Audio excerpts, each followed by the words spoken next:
तर आज आहे माझ्या मिनी ब्लॉग मध्ये पुरणपोळीचं बेत. तर देवाला नवस ही पहिल्यांदा पुरणपोळी बनवत माझी आत्या गाईड करते. तसं ही पीठाची हालत सध्या अशी काहीतरी.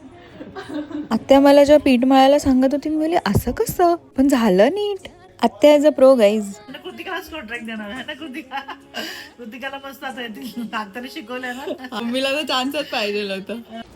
आत्याने हे पुरण बनवायला हेल्प केली आहे माझ्या. पीठ घेतला असा, हे मला आत्याने आत्ता दाखवलं. त्याचा केला गोला याच्या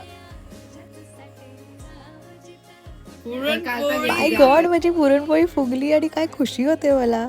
तर माझं असं की मी कधीच चपात्या लाटला नाही आणि हे एक माझ्यासाठी टास्कच होता. मी देवाला बोलली की देवा मी तुमच्यासाठी स्वतःहून पुरणपोळी बनवेल आणि माझं असं हा नवस आहे. मी ते पूर्ण झाल्यामुळेच मी माझ्या देवांपुढ्यात पुरणपोळ्या ठेवल्यात, नैवेद्य दिला आणि असं होतं आजचा पुरणपोळीचा बेत. See you in the next video.